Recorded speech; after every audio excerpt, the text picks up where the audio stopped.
Voilà, bonsoir à tous. Donc nous continuons ce chemin du Triduum pascal. Là, on est vraiment dedans, au cœur de ce mystère. Nous sommes rentrés hier soir avec non seulement un premier enseignement, mais surtout l'office de la scène. Nous avons contemplé Jésus qui s'abaissait, qui a lavé les pieds de ses disciples. Et puis cet abaissement de Jésus, nous l'avons contemplé encore plus fortement aujourd'hui, depuis ce matin, l'office des ténèbres, et puis la méditation que nous avons eue ce matin, le chemin de croix, peut-être pour ceux qui ont pu y participer, et puis ce soir, cet enseignement qui se prolongera ensuite, après, avec l'office de la Passion.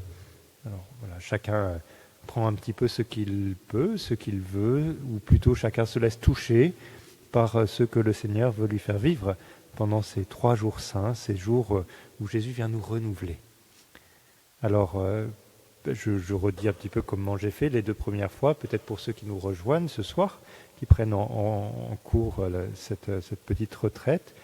Donc je vais partir d'un passage de l'Évangile. Là, je vais même il y aura presque 2 passages. Je vais évoquer un passage d'Isaïe, et puis ensuite un passage de l'Évangile. Je donnerai quelques commentaires.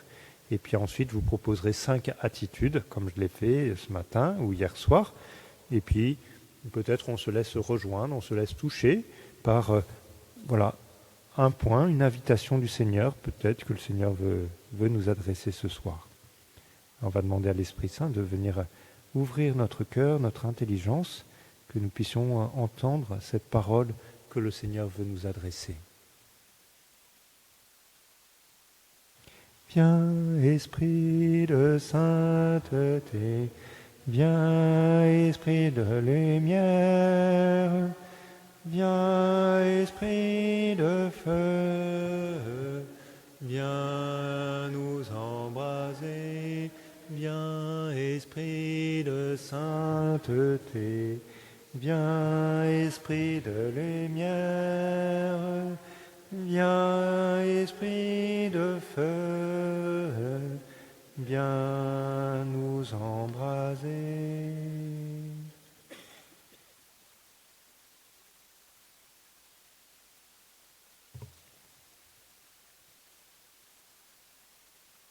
Je commence par évoquer le passage d'Isaïe que nous entendrons en la première lecture tout à l'heure, la fin du chapitre 52 et puis le chapitre 53 du livre d'Isaïe. Je ne vais pas le lire tout de suite, mais parce qu'on le lira tout à l'heure dans la célébration. Mais il est question, vous entendrez ce soir, je le dis parce que je n'en reparlerai pas dans l'homélie tout à l'heure, donc comme ça, c'est comme si je faisais une homélie par anticipation. Mais on va entendre parler d'un serviteur, l'histoire d'un serviteur.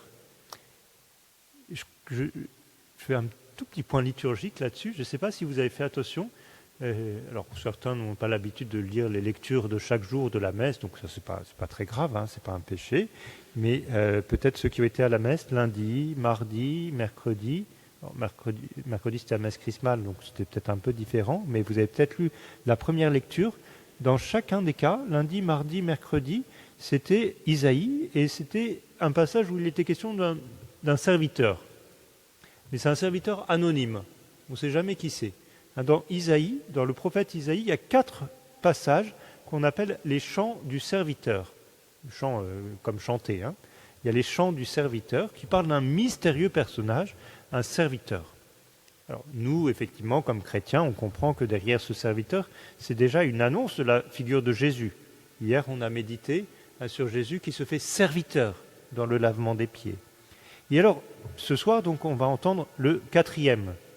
C'est lundi, mardi, mercredi, puis après on saute. Hier, on n'a pas entendu Isaïe, mais on arrive directement à vendredi. Et c'est le 4e chant du serviteur, chapitre 52-53 d'Isaïe. Et la particularité de ce serviteur qu'on entend aujourd'hui, c'est que c'est un serviteur souffrant. Un serviteur qui vit une forme de passion. On dit de ce serviteur, vous l'entendrez tout à l'heure, qu'il souffre des outrages, etc. Et qu'au début, on pense que c'est à cause de ses péchés à lui qu'il souffre. Et au bout d'un moment, on se rend compte que, en fait, ce n'était pas ses péchés, mais c'était nos péchés qu'il portait. Et ce serviteur, il meurt, non pas à cause de ses méfaits à lui, mais à cause de nos péchés. Il a pris sur lui nos péchés. C'est quelque chose qui... on n'aime pas beaucoup ça en général. Comment ça, il a pris sur lui nos péchés? Mais pourquoi est-ce que le fait... comment est-ce mais c'est pas possible en fait. Et puis c'est un peu injuste, non? Comment ça se fait? Nous, on a perdu un petit peu ce sens-là. Mais la réalité, en fait, c'est ça qui nous sauve. Pourquoi est-ce que Jésus peut nous sauver par sa mort? Je ne sais pas si vous étiez posé cette question, mais moi, pendant des années et des années, je me suis dit, mais en fait oui, je comprends bien que Jésus, il m'aime beaucoup, mais pourquoi est-ce que le fait que Jésus meure sur une croix, c'est quelque chose qui vient me sauver? C'est quelque chose qu'on m'avait appris au catéchisme, mais je l'ai compris, je crois que j'étais à la fin du séminaire. Donc, mais bon, moi, vous savez, je suis très intelligent, je comprends vite, mais il faut m'expliquer sacrément longtemps quand même. Hein. Mais il y en a certains parmi nous qui sont comme ça aussi, non? Bon. Alors, bon, moi, il a fallu 30 ans pour qu'on m'explique que... bon, mais ce que j'ai fini par comprendre, alors je vous le partage, vous n'étiez peut-être pas posé cette question, mais il y en a peut-être certains qui se posent cette question, c'est qu'en fait, il y a une vraie solidarité. Ce mot solidarité, il est important. Et en fait, c'est pas si... En fait, on voit bien en fait qu'il y a certains actes, certaines fautes que je commets, et en fait, qui ont des conséquences sur d'autres. En fait, par certains côtés, oui, en fait, il y a certaines de mes bêtises qui sont assumées par un autre. Ça peut arriver, ça. En fait, c'est pas tout à fait vrai de dire que nous sommes indépendants les uns des autres. En fait, il y a une vraie solidarité entre nous. Et la réalité, c'est que, en fait, pour une part, on porte le péché les uns des autres, ou on porte les conséquences du péché les uns des autres. C'est vrai aussi dans l'autre sens. Hein. Les actes bons que je pose, en fait, ils peuvent avoir des conséquences, et heureusement, et encore plus d'ailleurs, sur les autres. Mais dans l'Ancien Testament, on avait ça. Et, vous savez, on avait la possibilité d'offrir des sacrifices pour le péché. Hein, parfois, ça nous paraît un petit peu bizarre, hein, mais on offrait des sacrifices pour le péché. Ça voulait dire quoi? Ça voulait dire qu'on prenait un mouton. Et le mouton, on disait, en posant la main sur le mouton, on disait qu'on confessait nos péchés, un peu comme quand on fait dans la confession, là, et on se disait, en fait, symboliquement, nos péchés, au moment où on pose la main sur le mouton, nos péchés ils sont en train de passer dans le mouton. Et après, qu'est-ce qu'on fait avec le mouton? On le sacrifie. Hein, et puis autant il y a certains sacrifices où on mangeait une partie de l'animal, autant celui-là, surtout pas. Pour éviter quoi? De récupérer le péché avec... Bon, hein. Alors vous allez me dire, oui, mais bon, ça c'était quand même un peu arriéré comme manière... Non, c'était pas du tout arriéré comme manière de penser. C'était parce que, en fait, on avait bien conscience qu'on avait besoin de se débarrasser de notre péché et que par nous-mêmes, on n'était pas capable de se débarrasser de notre péché vraiment. Et donc, on disait, nos péchés, ils passent dans le mouton et par la même occasion, nous, on décide de se convertir. Hein. Comme quand on se confesse, on dit, je prends la ferme résolution de ne plus vous offenser, de faire pénitence. Alors, veillez, c'était ça, mais donc il y avait cette idée dans ces sacrifices-là que le mouton, il prenait, quelque part, il prenait notre place. Et en fait, le mouton, en même temps, on se rend compte que ça ne suffisait pas. Le serviteur, c'est celui qui vient comme prendre sur lui tous nos péchés et qui, par sa mort, en fait, fait sortir le péché de l'humanité. C'est ça qu'on dit dans la messe à chaque fois quand on dit « Voici l'agneau de Dieu, voici celui qui enlève les péchés du monde ». En fait, pourquoi? Parce que Jésus, c'est effectivement l'agneau. Il a pris sur lui, il prend sur lui nos péchés, et par sa mort, il fait sortir le péché du monde. Alors, vous voyez, ça c'est la belle lecture qu'on entendra tout à l'heure. Et Jésus qui s'associe à nous, vous voyez, qui est tellement solidaire de nous, que dans cette solidarité, il prend sur lui notre péché. Alors Jésus, il est solidaire de nous, et puis nous sommes invités à être solidaires de Jésus. Ça marche dans les deux sens. Hein. Vous m'avez bien compris, depuis hier, je vous dis toujours, ça marche dans les deux sens. S'il y a une phrase à retenir de cette retraite, c'est ça marche dans les deux sens. Non, c'est pas très joli comme phrase, vous en trouverez une meilleure. Alors, le passage sur lequel je voudrais m'arrêter surtout ce soir, c'est ce passage de l'évangile de Matthieu au chapitre 20, les versets 20 à 28. 20 à 28. Matthieu 20, 20 à 28. Avec l'histoire de la maman de Jacques et Jean, les fils de Zébédée.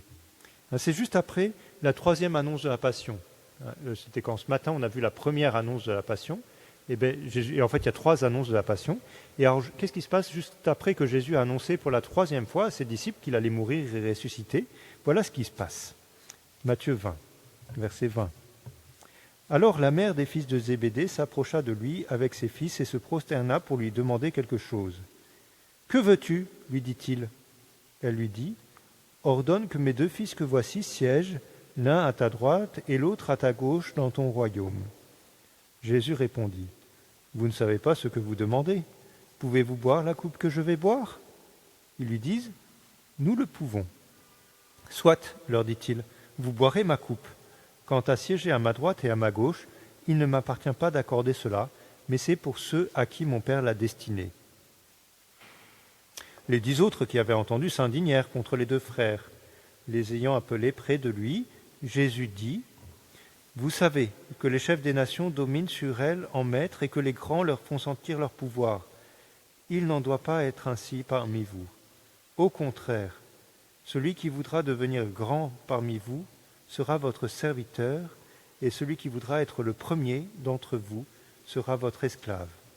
C'est ainsi que le Fils de l'homme n'est pas venu pour être servi, mais pour servir et donner sa vie en rançon pour une multitude. »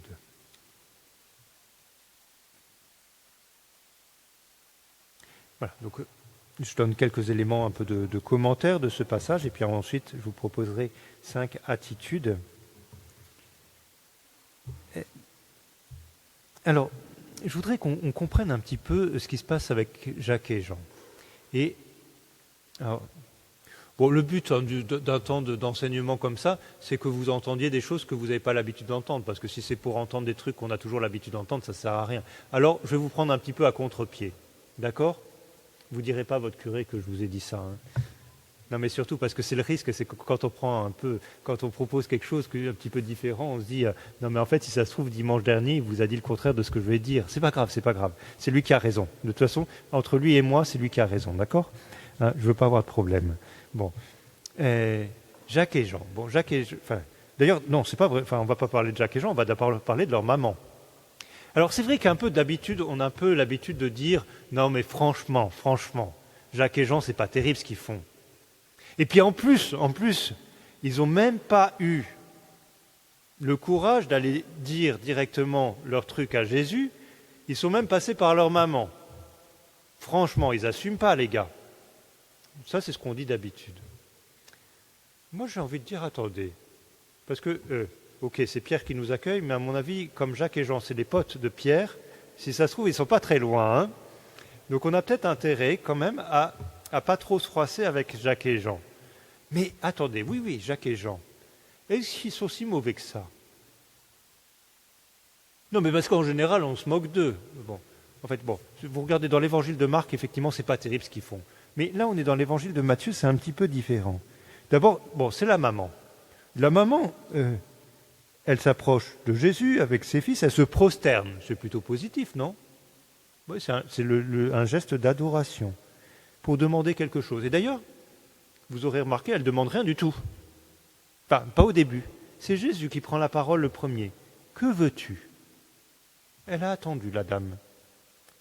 C'est Jésus qui lui dit, que veux-tu? D'ailleurs, Jésus il posera la même question 5 minutes plus tard aux 2 aveugles là qui sont à Jéricho. Que veux-tu? Alors la maman, elle dit, vous vous rappelez, que veux-tu pour ceux qui étaient là ce matin? On avait parlé un peu de la volonté. Que veux-tu? Comme la cananéenne. Alors, elle lui dit, ordonne que mes 2 fils que voici siègent l'un à ta droite et l'autre à ta gauche dans ton royaume. Alors on pourrait dire, là ça fait vraiment la mère juive, pardon, excusez-moi, mais qui essaie de placer ses fils aux bonnes places et comme ça elle en recevra quelques bénéfices. Mais attendez, on n'est pas obligé de considérer que c'est une idiote cette dame. Elle vient d'entendre la 3e annonce de la Passion. Et souvent d'ailleurs, les femmes, elles comprennent souvent un petit peu plus vite que les hommes ce genre de truc d'ailleurs. Quand Jésus a dit qu'il allait mourir et ressusciter, elle l'a compris, là. Et puis c'est une maman. Une maman, elle comprend souvent. Alors, on n'est pas obligé de dire tout de suite, cette maman, elle veut qu'ils aient les places de Premier ministre et Deuxième ministre. Hein. Elle a entendu l'annonce de la Passion, elle a compris, Madame Zébédée, que le royaume, c'était le royaume de Dieu, c'était pas... Et d'ailleurs, c'est un peu ce qu'on a après. Jésus répondit, alors là, il a l'air de parler aux deux fils, « Vous ne savez pas ce que vous demandez, pouvez-vous boire la coupe que je vais boire ?» Là, Jésus, il remet les deux gars à leur place. Vous ne savez pas ce que vous demandez. La coupe que je vais boire, ça veut dire quoi, la coupe que je vais boire? En gros, en clair, ça veut dire, est-ce que vous êtes prêts à mourir avec moi, hein? Et les deux gars, ils ne sont pas idiots non plus, hein. Ils ont très bien compris, les deux gars, Jacques et Jean, quand Jésus leur a demandé, mais pouvez-vous boire la coupe que je vais boire? Ils ont très bien compris que ça voulait dire, est-ce que vous êtes capable de mourir avec moi? Alors les deux gars, ils répondent quoi? Donc c'est des gars, hein, donc les gars, ils disent forcément oui, hein. Bon, peut-être qu'ils n'ont pas mesuré toutes les conséquences de leur réponse. Bon, nous le pouvons. Nous le pouvons. Ouais, on a envie d'y aller. Cela dit, Jacques et Jean, avant de se moquer d'eux, alors oui, c'est vrai qu'au moment où il fallait suivre Jésus à l'agonie, là, ok, je vous avoue qu'ils ont eu un moment de faiblesse, ça c'est vrai. Ils demandent de siéger l'un à droite et l'un à gauche. Qui est-ce qui sera à droite et à gauche dans quelques instants? C'est les deux gars qui sont crucifiés avec Jésus, donc finalement les deux places, ils ne les ont pas prises. Ok, je suis d'accord. Vous regardez un tout petit peu plus loin dans les Actes des Apôtres, Jean c'est le premier qui témoigne auprès des autorités, c'est avec Pierre. Hein, Pierre et Jean, c'est les premiers qui vont au temple et qui sont bastonnés parce qu'ils ont annoncé Jésus. Donc oui, enfin quand même, il a été courageux. Et Jacques, lui, c'est le premier des apôtres à mourir martyr. Donc la coupe, ils vont bien la boire. Peut-être pas tout de suite, mais ils vont la boire. Et de fait, ils auront le courage d'y aller. Et d'ailleurs, dans l'évangile ici, quand ils disent « nous le pouvons », Jésus, il ne leur dit pas « vous êtes bien gentils, mais avant que le coq chante, vous m'aurez renié 3 fois ». Ça, Jésus le garde pour un autre. Qu'est-ce qu'il leur dit, Jésus? Oui, c'est vrai, en fait, vous avez raison. Et Jésus, il le sait que les gars, ils sont déterminés à y aller. Hein. Oui, c'est vrai. Soit, leur dit-il, vous boirez ma coupe. Bon, par contre, siéger à droite et à gauche, ça ne m'appartient pas d'accorder cela, mais c'est pour ceux à qui mon Père l'a destiné. Donc, on se demande un peu comme si Jésus s'était fait prendre au piège, là. Jésus, il leur dit, non, mais en fait, de toute façon, vous n'allez pas pouvoir boire la coupe que je vais boire. Et ils disent si. Et Jésus dit, bah oui, c'est vrai, vous avez raison. Bon, mais de toute façon, au fond, votre demande, je ne pouvais pas y répondre parce que ce n'est pas moi qui peux y répondre. Et Jésus, il aurait pu le dire dès le début. Enfin, bon. Alors, oui, c'est un petit peu curieux comme dialogue. Moi, je crois, c'est une possibilité, en tout cas, de comprendre les choses, c'est que la mère des fils de Zébédée, en fait, quand elle demande pour ses deux fils qu'ils siègent à droite et à gauche, c'est qu'en fait, je pense qu'elle a compris que, en fait, ce qu'elle veut, c'est que Jacques et Jean, ils aillent jusqu'au bout du don de leur vie. Alors vous allez me dire, non, mais une maman, elle ne peut pas vouloir quand même que ses fils puissent risquer de mourir. Dans l'Ancien Testament, vous avez l'histoire, vous connaissez l'histoire c'est dans le livre des Maccabées, c'est un petit peu... Si vous êtes trop sensible, il ne faut pas lire ça. Mais c'est la mère des 7 fils qui meurent martyrs les uns à la suite des autres. Et la maman, elle est un peu virile, la maman, là, pardon pour l'expression, mais elle encourage chacun de ses fils pour que chacun de ses fils aille jusqu'au martyr. C'est beau, je trouve, cette figure-là. Une maman qui veut que ses fils aillent jusqu'au bout du don de leur vie. Ça, c'est une vraie mère, effectivement. Elle les a enfantés à la vie terrestre, elle les enfante aussi à la vie divine. C'est beau, c'est très beau. Et c'est courageux de sa part. Je ne sais pas si c'est plus courageux pour la maman d'accepter que ses fils aillent jusqu'au bout du don de leur vie que pour les fils d'aller jusqu'au bout du don de leur propre vie. Bon, on ne va pas chercher à comparer, ce n'est pas le but. Mais ce que je voulais peut-être souligner ici, c'est ça, c'est que, en fait, bon, je ne sais pas si c'est... En fait, en définitive, je ne sais pas ce que Jacques et Jean pensaient effectivement. Par contre, ce que je sais, c'est qu'ils nous montrent, ou à travers eux, on entend Jésus qui nous invite à accueillir cette question. pouvez-vous boire la coupe que je vais boire? C'est-à-dire, est-ce que vous pouvez, est-ce que vous voulez être associé à l'offrande que je fais de ma vie? Alors c'est une bonne question pour nous ce soir. Est-ce que, dans quelle mesure est-ce que nous allons continuer à vivre ce chemin, ce Triduum pascal en particulier, en marchant avec Jésus, en accueillant cette invitation de Jésus à porter notre croix avec lui, mais plus que porter notre croix avec lui, à donner notre vie avec lui. Alors, c'était pour quelques éléments. On pourrait continuer à méditer sur ce texte un petit peu, mais je voudrais maintenant arriver à ces quelques attitudes que je voudrais vous proposer.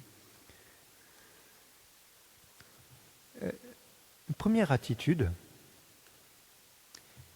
je voudrais nous inviter à vivre un vrai abandon ou une vraie indifférence, ou pour le dire encore autrement, une forme de renoncement à notre volonté propre. Alors attention, il faut mettre des précautions là-dessus, parce qu'il y a une manière qui ne serait pas juste de comprendre ça. Quand je parle de abandon, quand je parle de indifférence, ou quand je parle de renoncement à ma volonté propre, je ne dis pas démission. Je ne dis pas insouciance. Je ne dis pas, vous enregistrez pas, je m'en foutisme. Mais je ne vous dis pas insensibilité. C'est des mots qui sont importants. Abandon ou indifférence ou renoncement à notre propre volonté. J'ai souligné ce matin, mais je le redis pour ceux qui n'étaient pas là peut-être, l'importance de nous engager volontairement. C'était une des attitudes, la troisième des attitudes, je crois, que je vous avais proposée ce matin, deuxième ou troisième, je ne sais plus. Mais je vous ai dit, il ne s'agit pas simplement, vous voyez, de se laisser porter tranquillement, etc. Il y a aussi un engagement de notre volonté. Jacques et Jean, là, c'est des gars, moi j'aime bien dire, Jacques et Jean, c'était des pêcheurs. Dans l'Évangile, il y a d'autres passages où on les appelle les Boanerges, les fils du tonnerre. Parce que Jacques et Jean, ils avaient quoi comme caractère? C'était un peu des... Voilà, ils avaient un peu de l'assurance, etc. Enfin, moi, je pense que quand Jésus il a fait la purification du temple, là qu'il a chassé les marchands du temple, pourquoi ça a réussi? Parce qu'il avait Jacques et Jean à côté de lui, et que Jacques et Jean, ils faisaient peur quand on les regardait. C'était des pêcheurs costauds du lac de Tibériade, ils n'étaient pas comme moi, quoi. Enfin bon, moi je me mets à côté de Jésus, ça fait peur à personne, alors que Jacques et Jean, voilà, enfin il y avait quelque chose de un peu péchu, quoi. Bon, c'est nul ce que je vous dis, là. Enfin bon, bref, pardon, enfin, vous avez l'impression que c'est pas très sérieux, mais j'essaie quand même de vous dire des choses importantes. Voilà, Jacques et Jean, il y avait, voilà, mais derrière cette attitude-là, qui est une belle attitude, il y a un vrai renoncement. Pouvez-vous boire la coupe que je vais boire? Jacques et Jean, ils comprennent que c'est passé par une forme de mort, que c'est passé par un abandon, y compris de leur propre vie. Jacques et Jean, ils ont à comprendre, je ne sais pas s'ils l'ont compris vraiment, moi je suis plutôt positif, mais peut-être que je suis un petit peu idéaliste, j'en sais rien, mais en tout cas c'est ce que nous avons à vivre, c'est accepter de remettre notre volonté dans celle de Jésus. Accepter de renoncer à ce que nous avions imaginé, à ce que nous avons prévu, pour laisser la place à la volonté de Jésus. Vous priez le Notre Père. Dans la prière du Notre Père, vous savez que vous demandez 7 choses à Jésus, pas à Dieu, au Père plutôt. On lui demande 7 choses. Qu'est-ce qu'on lui demande? Que ton nom soit sanctifié. Deuxièmement, que ton règne vienne. Troisièmement, que ta volonté soit faite. Et après, il y a quatrièmement, donne-nous aujourd'hui notre pain de ce jour. Et puis, il y en a encore 3 autres après. Et puis, ça fonctionne. Vous voyez les 3 premières qui se ressemblent un petit peu. Il y a la 4e sur le pain qui est quand même un petit peu à part. Et puis, les 3 dernières qui se ressemblent un peu parce que c'est toute la lutte contre le mal. Mais je pense que il ne faut pas les comparer. Mais il y en a une qui est très particulière, c'est la 3e quand même. Que ta volonté soit faite. Ça, c'est quand même curieux quand même. Vous avez réfléchi quand même. Vous dites le Notre Père, c'est-à-dire que vous faites monter au Seigneur votre prière. On est d'accord? Alors, c'est la prière que Jésus nous a apprise, bon, très bien. Mais donc, normalement, quand vous priez, ça veut dire quoi prier? Ça veut dire que vous demandez à Dieu ce que vous aimeriez recevoir. Non, c'est ça. On demande à Dieu ce qu'on veut, c'est ça, non? Normalement, dans une prière, alors on le dit avec les formes, etc., mais en fait, vous réfléchissez à ce que vous voulez, et Seigneur, je voudrais, alors on demande une grâce pour un tel, je voudrais ça, Seigneur. Et là, qu'est-ce qu'on dit à Dieu? En fait, que ta volonté soit faite. Donc ma volonté, c'est que ta volonté soit faite. Vous voyez, une espèce de court-circuit. Je veux que tu veuilles. Enfin, en fait, elle est très belle, cette demande. En fait, mais Seigneur, ce que je veux, au fond, c'est renoncer à ma volonté pour que ta volonté soit faite. Parce que au fond, je prends conscience que ce qu'il y aura de mieux, en fait, ce qu'il y aurait de mieux, c'est que je veuille ce que tu veux, que ta volonté soit faite. Et ça, Jésus, il l'a vécu lui-même. On l'a entendu hier, et on le entendra un peu différemment, mais au moment de l'agonie à Gethsémani, qu'est-ce qui se passe? Non pas ma volonté, mais ta volonté. Ce que Jésus lui-même vit, Jésus qui est le Fils de Dieu, il remet sa volonté dans celle du Père. Un des grands enjeux de la vie chrétienne, au fond, c'est celui-là. C'est que notre volonté soit alignée sur celle de Dieu. On aura toujours une volonté. Vous ne pouvez pas rêver de ne pas avoir de volonté, ce serait catastrophique. Par contre, ce que l'on peut espérer, et à quoi il faut aspirer, c'est que ma volonté, qui est vraiment belle, qui est consistante et qui doit se renforcer, qui doit se développer, elle soit parfaitement ajustée sur celle de Dieu. Que ta volonté soit faite. Je veux vraiment de tout mon être, avec toute ma volonté, avec toute ma force, avec toute mon intelligence, que ta volonté, Seigneur, soit faite. Il y a une espèce d'alliance qui se noue. Abandonner notre volonté dans celle de Dieu. J'ai utilisé un autre mot, mais un mot que j'avais piqué à saint Ignace de Loyola, ce mot d'indifférence. Indifférence, on l'utilise en général dans un autre sens, dans le langage courant. Indifférent, vous voyez, même c'est assez négatif, ça veut dire en fait que c'est quelqu'un qui s'en fiche. Non, l'indifférence, ça veut dire quoi au sens de saint Ignace de Loyola? Ça veut dire, eh bien Seigneur, si tu m'emmènes là, je suis d'accord. Si tu m'emmènes là, je suis d'accord. C'est pas que j'en ai rien à faire, parce que en fait, je sais que ça va avoir des conséquences sur moi. Mais ce que je voudrais, c'est de ne pas avoir de résistance à ce que je vais comprendre de ce que tu me demandes. Si tu m'emmènes là, je voudrais pouvoir te dire, oui Seigneur, très volontiers, je vais y aller. Et si tu m'emmènes ailleurs, oui Seigneur, avec toute ma volonté, je veux te suivre sur ce chemin. Et je ne voudrais pas qu'il y ait en moi comme une forme de résistance qui me dise non mais Seigneur, ça aurait été mieux si tu m'avais emmené dans l'autre sens. Mais demander au Seigneur cette grâce d'avoir une indifférence par rapport au chemin qu'il veut me proposer. C'est-à-dire que je sois pleinement disponible, quel que soit le chemin qu'il me propose, pour marcher avec lui. Pour l'illustrer un petit peu différemment, moi c'est quelque chose qui m'avait marqué, c'était... ça commence à faire longtemps maintenant, mais ma première année de formation, quand je commençais à cheminer vers le sacerdoce, c'est une année qu'on appelle l'année de propédeutique ou de fondation spirituelle. Et donc moi j'arrivais avec tout mon projet, je m'étais dit oui, je crois que le Seigneur il m'appelle à être prêtre, et puis je commençais à me faire des idées, prêtre, comme ça je pourrais faire ci, je pourrais faire ça, etc. Et puis de toute façon j'étais assez, en plus il y en a certains qui arrivent dans cette année-là, et c'est peut-être beaucoup mieux d'ailleurs, en se disant bon je suis pas très sûr, ça va me permettre de confirmer. Et puis, alors moi j'étais très sûr, je me demandais d'ailleurs pourquoi est-ce qu'il fallait que je fasse une année de discernement. J'avais déjà dit, non mais moi je sais déjà que je suis appelé à être prêtre. Bon, après ça a été un peu moins clair après, mais bon, ça c'est un autre problème. Et en fait, moi il y avait un truc qui m'avait marqué toute l'année, le responsable de cette année-là, le prêtre qui s'occupait, qui était le responsable de la maison, et il répétait un petit peu, pas de projet. Pas de projet. Arrêtez de faire des projets. Ça a été dur pour moi.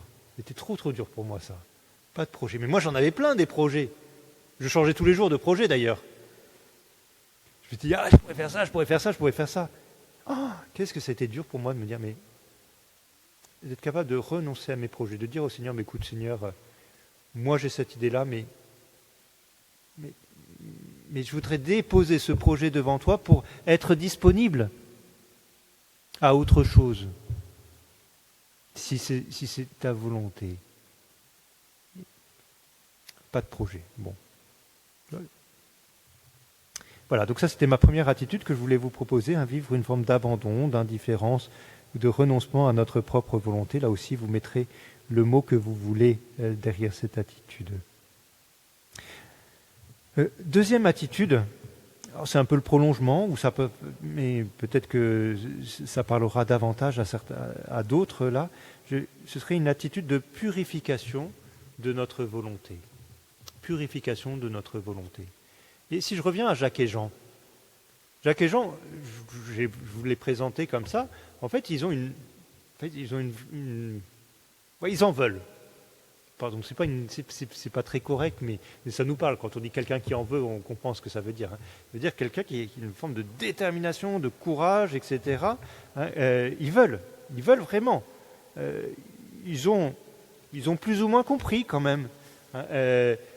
Boire la coupe que Jésus va boire. Dans l'évangile de Marc, on rajoute aussi même est-ce que vous voulez être baptisé du baptême dont je vais être baptisé, mais ce qui veut dire la même chose au fond. Est-ce que vous êtes prêts à être avec moi ? Et au fond, ils le veulent. Ils le veulent, mais il y a peut-être quelque chose. Est-ce que c'est complètement purifié ? Juste dans les lignes qui suivent, je les ai lues tout à l'heure, les 10 autres, qu'est-ce qu'ils disent les 10 autres ? Ils s'indignèrent contre les 2 frères. Pour le dire de manière simple, ils sont jaloux. Pourquoi ils sont jaloux ? Oui, parce que les 2 autres, ils ont fait exactement ce qu'eux-mêmes auraient voulu faire. En fait, ils auraient bien voulu être à la place de Jacques et Jean. Ils auraient bien voulu entendre ce que Jésus leur a dit. Et ils sont jaloux. Mais parce que je pense qu'en fait, franchement, les 12, ils ont fait des sacrifices pour suivre Jésus. Et puis petit à petit, ils ont compris que en fait, c'était pas facile, mais que bon, enfin, voilà, il y aurait aussi des récompenses à ça. Est-ce que les récompenses ce serait ici, est-ce que ce serait de l'autre côté ? Je ne sais pas très bien. C'était un peu mélangé dans notre esprit. Bon, peu importe.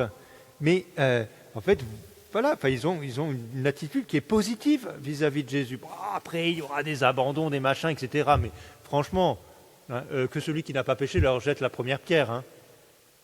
Non, mais c'est vrai, en fait, les abandons des disciples, c'est les mêmes que les nôtres. Enfin, non, c'est les mêmes, pas exactement les mêmes modalités, mais on se reconnaîtra aussi dans les abandons des disciples. Mais je vous disais hier aussi, prenons ce qu'il y a de positif. Nous aussi, franchement, on est des hommes, des femmes qui en veulent, non ? C'est vrai, il faut le reconnaître. Bon, avec nos abandons. Et il y a toujours quelque chose à purifier. Hein. Il y a toujours quelque chose à purifier. Et en particulier, peut-être la purification qui coincera toujours un petit peu. Mais c'est la purification de Jacques et Jean, c'est la purification des 10 autres. Celle de l'orgueil ou de la jalousie. Mais les deux vont un peu ensemble. Hein. Je sais pas.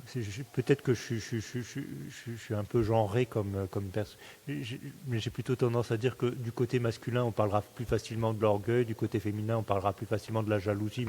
Mais au fond, à la fin, on se retrouve. Hein. Mais non, mais en fait, on voit bien que mais derrière ma générosité, derrière mon engagement, et encore une fois qu'il faut garder, hein.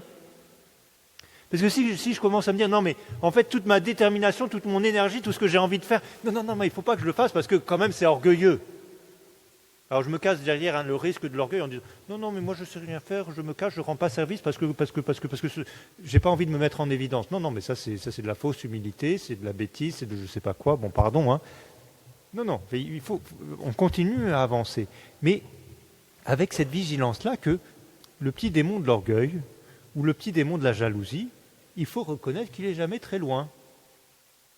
Jacques et Jean, j'ai essayé de les rattraper tout à l'heure, mais il faut bien reconnaître que le petit démon de l'orgueil, il n'est pas très loin.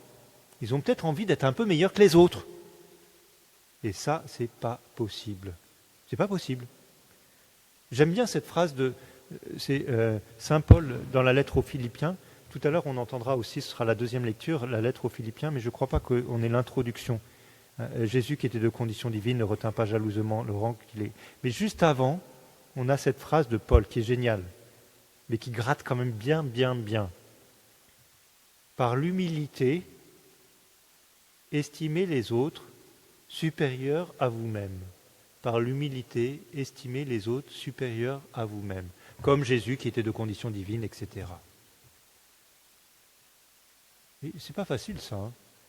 Moi pendant longtemps je me suis dit mais c'est pas possible, Paul il s'est trompé là. Non mais parce que moi je me rends bien compte que les autres ils sont pas supérieurs à moi-même, non? Alors, il y en a peut-être 2 ou 3 qui sont supérieurs à moi, mais il y en a quand même pas mal qui sont inférieurs, non? Vous voyez, moi mon démon de l'orgueil il est jamais très très loin. Hein. Il est même très proche, mais bon, alors voilà, il faut lutter. Paul n'a pas dit rappelez-vous que les autres sont supérieurs à vous-même. En fait, on s'en fout. On s'en fiche. C'est pas la question. Mais Paul, il nous dit estimez les autres supérieurs à vous-même.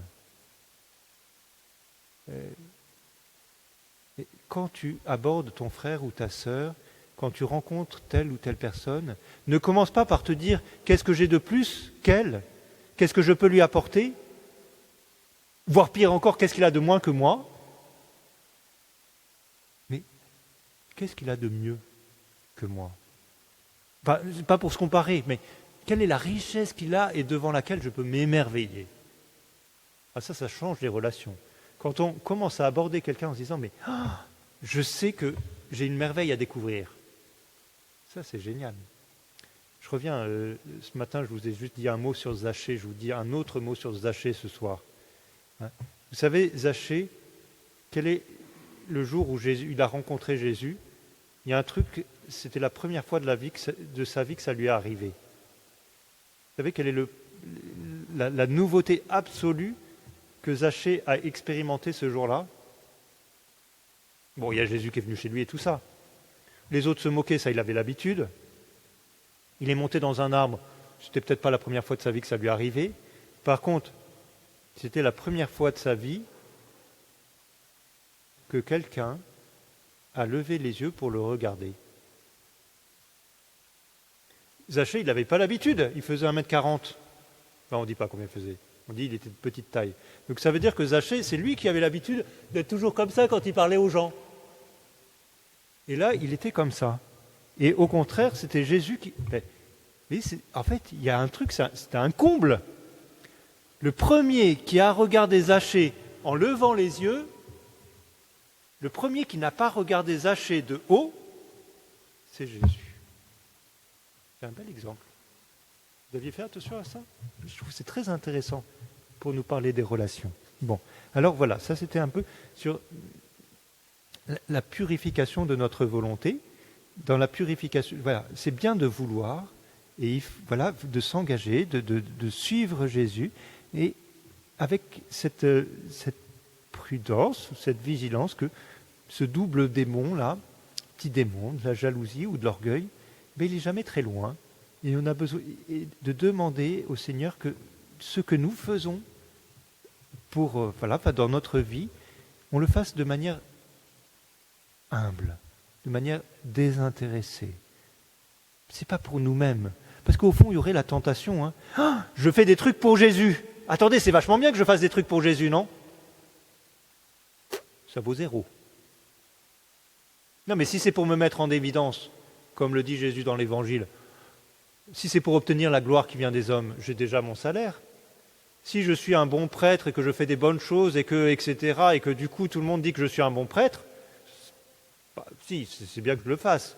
Mais je me suis juste mis en évidence et j'ai travaillé pour ma gloire, ça ne sert à rien. Ça ne sert à rien. Si, mais non, c'est pas purifié en tout cas. Il y a quelque chose à purifier. Et ça, voilà. Bon, voilà, donc quel est peut-être l'orgueil ou la jalousie dont je peux demander au Seigneur de me purifier? Ça va toujours? Vous avez le droit de dire que je vous embête, mais bon. Parfois, je ne sais pas, peut-être que ça peut toucher des endroits qui sont un peu délicats.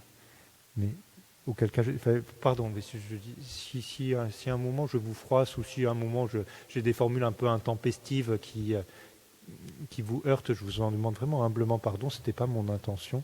Et je crois que voilà. J'espère essayer de vivre quand même le fait que vous êtes tous formidables et que vous êtes tous des merveilles de Dieu. Parce que c'est ce que je viens de dire quand même. J'essaye de le vivre. J'y arrive pas toujours, mais j'essaye. Bon. Alors, troisième attitude. Entrer dans la logique de l'amour. Entrer dans la logique de l'amour. On reprendra ça aussi un petit peu tout à l'heure dans l'office de la passion. La passion, justement, c'est l'amour. J'en reparlerai tout à l'heure. Mais peut-être que, au fond, si on poursuit encore cette question de la purification, quand est-ce qu'on peut voir que ce que nous vivons est réellement pur?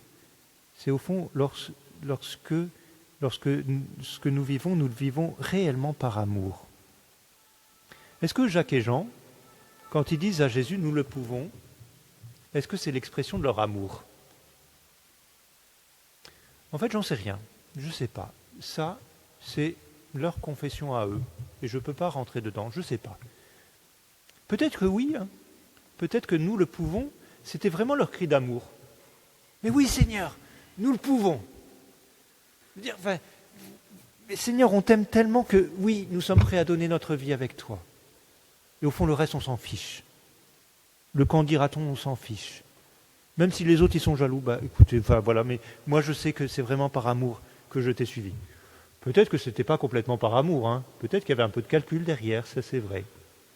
Mais, voyez, la fine pointe de tout ça, c'est, est-ce que je suis dans la logique de l'amour? L'amour qui se donne, l'amour dans lequel je me donne. Et ce que nous avons à vivre ce soir, c'est au fond sortir complètement de cette logique un peu de cette logique mondaine au fond du donnant à cette logique de l'amour. C'est une manière de voir les choses aussi. La réalité, c'est que même avec Dieu, on a toujours un petit peu la tentation de rester dans cette logique un peu économique. Si je fais ça, alors je mériterai ça. Si j'accepte de faire des sacrifices pour Jésus, alors quand même, il va se passer quelque chose. Et donc, si je m'engage là, c'est que, ça me coûte, mais au moins je vais en retirer quelque chose. Mais en fait, on n'y est pas encore, les amis, là. En fait, ce à quoi nous sommes appelés, mais c'est juste de répondre à l'amour de Jésus par notre amour, simplement. C'est de nous laisser aimer par Jésus. Et forcément, en retour, notre cœur ne pourra rien faire d'autre que de se dire « Mais Seigneur, comment est-ce que je pourrais répondre un tant soit peu à l'immensité de l'amour que tu as pour moi ?» Aujourd'hui, nous méditons sur cet immense amour de Jésus. Et vous voyez, tout ce que nous faisons, tout l'engagement de si nous donnons notre vie au Christ, et si nous acceptons de le suivre, ce n'est pas d'abord parce que c'est raisonnable, ce n'est pas d'abord parce que Jésus nous le demande, c'est parce que c'est au fond la seule réponse adéquate par notre amour à l'amour immense que nous avons reçu de Dieu. Et en fait, vous voyez, dans notre vie, il y a comme une espèce de basculement à vivre, de passer de cette logique un peu du donnant-donnant, y compris avec le Seigneur, à cette logique de l'amour. Mais en fait, c'est comme dit saint Paul, pourquoi est-ce que j'évangélise? Pourquoi est-ce qu'il évangélise, saint Paul? Parce que Jésus lui a demandé? Parce que c'est une nécessité qui m'incombe. C'est-à-dire, mais je me sentirais trop mal de ne pas le faire. Mais parce que, en fait, vous voyez, c'est comme si j'avais un espèce de moteur intérieur qui me fait dire, mais c'est le moins que je puisse faire, compte tenu de tout ce que j'ai reçu. Prendre amour pour amour. Et ça aussi, on pourrait développer beaucoup, mais parfois, on retombe un petit peu de ça. On sait bien, en fait, qu'avec Jésus, c'est une question d'amour. Enfin, on sait bien. On sait bien. Mais en fait, il y a toujours des résistances à cet amour. Dans les relations, on le vit aussi, hein, entre des époux. On sait bien que le but, c'est de vivre un amour, j'allais dire, total. Mais on sait aussi que, en fait, parfois, il reste un petit peu de cette logique. Non, mais quand même, là, j'ai fait ça, il pourrait faire ça. Ah ben, j'ai fait ça, quand même, pourquoi est-ce qu'elle n'a pas fait ça? Franchement, est-ce que je l'aime pas un peu plus qu'il ne m'aime? Ah non, mais attendez, c'est pas de la logique de l'amour, ça, c'est de la logique, je compte. C'est de la logique, voilà, c'est pas ça, c'est autre chose. Bon, alors, voilà, rentrer dans la logique de l'amour. Quatrième attitude. Alors, ça, je le dis avec un peu de prudence. Pas tout le reste, je le dis avec prudence, mais ça encore plus. Peut-être qu'aujourd'hui, d'une manière particulière, nous pourrions demander cette grâce d'être introduit ou renouvelé dans notre amour de la croix. L'amour de la croix. Aimer la croix. Et au cœur de notre foi chrétienne, il y a la croix. Peut-être un certain nombre d'entre nous, bon là j'ai un peu froid donc elle est en dessous, mais nous portons autour du cou, soit visible, soit caché, cette croix, et c'est une bonne chose, qui nous rappelle que le cœur de notre vie chrétienne, mais c'est quand même quelque chose d'un peu bizarre et de choquant même parfois, mais de profondément vrai, c'est un homme qui donne sa vie sur la croix. C'est trop facile de se dire, le triduum pascal, c'est 48 heures où on serre les dents, on se voile les yeux en attendant que ça ressuscite. C'est trop facile de se dire, oui, on passe par la mort, mais attention, c'est surtout pour aller à la résurrection. Et assez vite, on évacue un petit peu le truc en disant, c'est qu'un mauvais moment à passer. Non, attendez. La croix, elle restera toujours au cœur de notre vie chrétienne. Il n'y a pas de vie chrétienne sans croix. Ce serait faux de présenter la vie chrétienne comme un espèce d'épanouissement personnel qui ferait l'impasse sur des aspects plus douloureux, sur de la souffrance, sur de l'épreuve. Alors attention, et c'est là que ma prudence intervient, Dieu ne veut pas que nous soyons éprouvés au-delà de nos forces. Dieu ne nous envoie pas des épreuves. Dieu ne veut pas que nous soyons malades, ceci ou cela. Et si vous me dites, mais alors pourquoi? Eh bien je vous répondrai, je ne sais pas. Je ne sais pas. Je n'ai pas de réponse au scandale de la croix. Je n'ai pas de réponse au scandale de la souffrance. Je n'ai pas de réponse à pourquoi toutes les maladies, pourquoi toutes les guerres, pourquoi toutes les épreuves. Et celui qui vous donnerait des réponses toutes faites, ne le croyez pas et ne le suivez pas. Mais croyez simplement celui qui veut vous consoler, celui qui veut vous soutenir, celui qui veut être avec vous dans votre souffrance. Ne croyez pas celui qui vient résoudre par un coup de baguette magique artificielle la croix que vous portez, mais croyez celui qui est avec vous pour la porter avec vous, que ce soit Jésus lui-même qui porte cette croix avec vous, ou votre prochain, ce frère ou cette sœur compatissant, qu'il soit chrétien ou non d'ailleurs, qui est là dans votre souffrance avec vous. Après, le médecin aussi qui cherche à résoudre votre truc, oui, bien sûr, faites-lui confiance. Mais je vous partage, je pense que c'était une erreur que j'ai faite dans mon ministère. J'en ai fait un paquet, mais bon, voilà, je fais ma confession un peu. Mais j'ai beaucoup dit, axé au début de mon ministère, souvent je disais, mais sur les béatitudes. Ce que Dieu veut, c'est notre bonheur. Et c'est vrai, ça je ne le renie pas. Oui, mais voilà, vraiment ce que Dieu veut, c'est que nous soyons heureux. Voilà, je voulais rendre l'évangile un peu commercialement acceptable. Et donc, j'ai beaucoup parlé du bonheur. Mais oui, en fait, c'est vrai que Dieu veut que nous soyons heureux. Et Dieu veut que ce bonheur, il est atteignable sur la terre. Et si nous suivons le Christ, ça va nous rendre heureux. C'est vrai. Mais ce bonheur, d'ailleurs, si j'avais été jusqu'au bout de la phrase, heureux les pauvres de cœur, heureux les persécutés pour la justice, heureux ceux qui ont faim et soif, heureux ceux qui pleurent. Et cette béatitude, elle est donnée, elle jaillit au cœur de la souffrance. C'est comme les fleurs qui poussent sur l'arbre de la croix. Ça passe par la souffrance. La croix est au cœur de notre vie chrétienne. Et aussi mystérieux que ça puisse paraître, on apprend à l'accueillir, cette croix. On apprend, si ce n'est à l'accepter, mais à vivre avec elle. On apprend à la porter, voire même,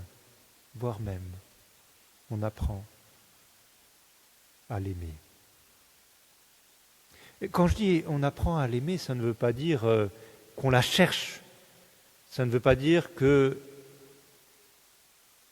on la trouve belle au sens où elle serait quelque chose de désirable.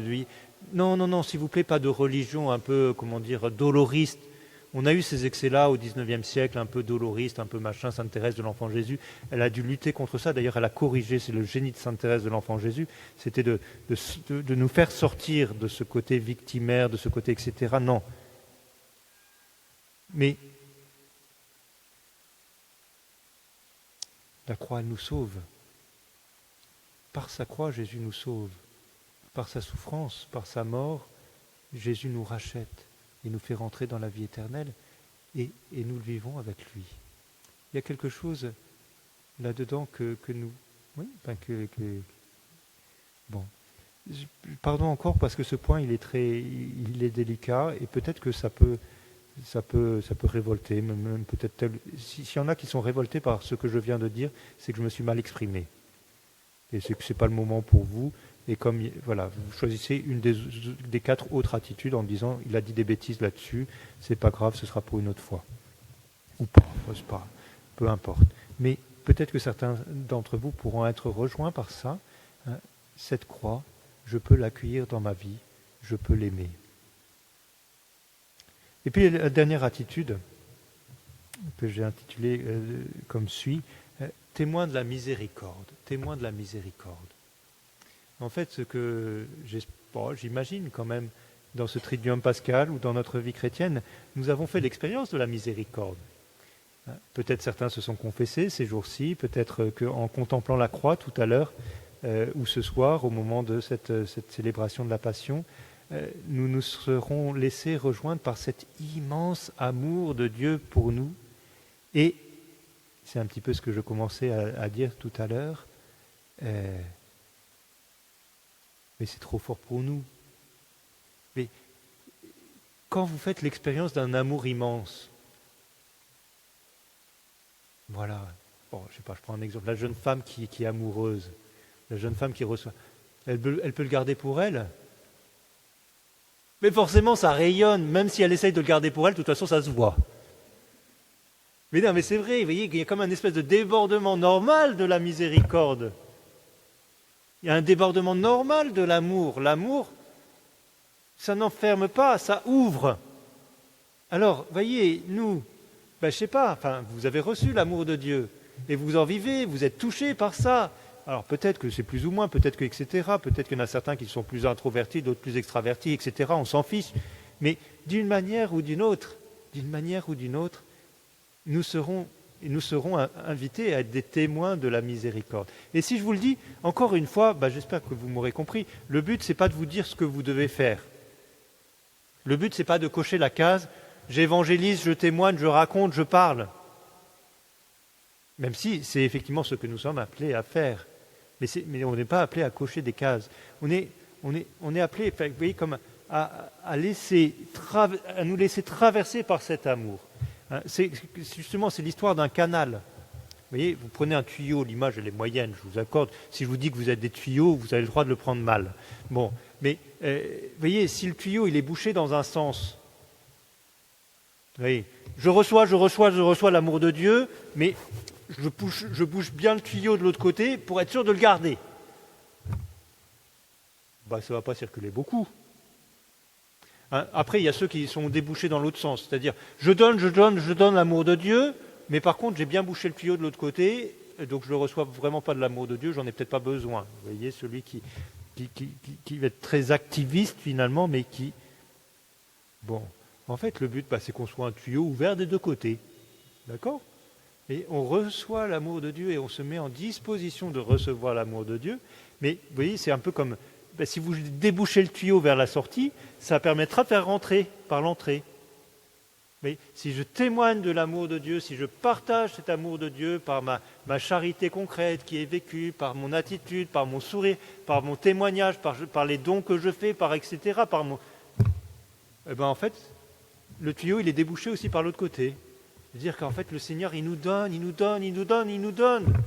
Et puis ça circule de plus en plus vite dans ce tuyau, et c'est beau. Bon, pardon pour l'image du tuyau, mais vous avez compris. Témoin de la miséricorde. Hein, l'enjeu, c'est ça, c'est qu'on se laisse remplir par cet amour, et on se laisse remplir par cet amour en témoignant et en le donnant. Saint Jean-Paul II, il utilisait cette expression, et je l'aime bien, hein, cette civilisation de l'amour. Civilisation de l'amour. Bon, et puis, bon, il y en a besoin autour de nous quand même, non? Et si nous, notre vocation de chrétien pourrait être résumée simplement à ça, mais vous voyez, on va sortir de ce triduum pascal, enfin vous n'êtes pas obligé d'attendre après-demain, dès ce soir peut-être, en se disant, ben voilà, on va être dans ce monde une présence aimante. Une présence aimante, simplement. Vous voyez, si on peut donner de l'amour dans ce monde. Et puis en plus, vous savez, l'amour c'est relativement contagieux. Non mais c'est vrai, en fait, ben, qu'est-ce qui fait pourquoi je suis capable d'aimer? Parce que j'ai reçu de l'amour. Et puis si j'aime mon prochain, ça lui donnera aussi envie d'aimer. Ça va circuler, tout ça, ça va être pas mal. Aimez-vous les uns les autres comme je vous ai aimé. C'est à l'amour que vous aurez les uns pour les autres que tous reconnaîtront que vous êtes mes disciples. Vous connaissez par cœur ces phrases. Mais bon, voilà, on a toujours à le vivre un petit peu plus aussi. Voilà. Bon, ça va toujours. Donc je vous redis simplement peut-être ces 5 attitudes que je vous proposais, et puis comme d'habitude, vous en choisissez l'une ou l'autre. Puis on a une petite demi-heure là aussi pour nous préparer à l'office de la Passion, donc peut-être demander au Seigneur de nous permettre d'approfondir l'une d'entre elles. Donc j'avais évoqué d'abord ce fait de vivre l'abandon, l'indifférence, ce renoncement à notre propre volonté, à nos projets. C'est la première attitude. Deuxième attitude que je vous avais proposée, c'était de demander une purification de notre volonté, de purification de l'orgueil, de la jalousie. Troisième attitude que je vous avais proposée, c'était rentrer dans cette logique de l'amour, pas être simplement dans du donnant-donnant, mais vraiment laisser grandir en nous cet amour. En quatrième, je vous avais proposé l'amour de la croix, aimer la croix. Et puis en cinquième, je vous avais invité à être ces témoins de la miséricorde. Aimer de Dieu et pour aimer le monde. Gloire soit au Père et au Fils et au Saint-Esprit, comme il était au commencement, maintenant et toujours, dans les siècles des siècles. Amen.